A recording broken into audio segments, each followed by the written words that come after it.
போகும். உன் மீது கொண்ட காதல் உயிரையும் தாண்டி வாழும். சொன்னதெல்லாம் இனி நடக்குமா? நடக்கும் நடக்கும் நான் கூட சொல்கிறேன்.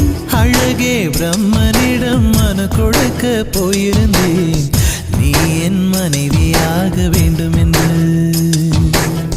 ஆண்டு பல காத்திருக்க வேண்டும் என்று அவன் சொன்னான், ஆயுள் வரை காத்திருப்பேன் என்று நானும் சொல்லி வந்தேன். என் ஆசை நிறை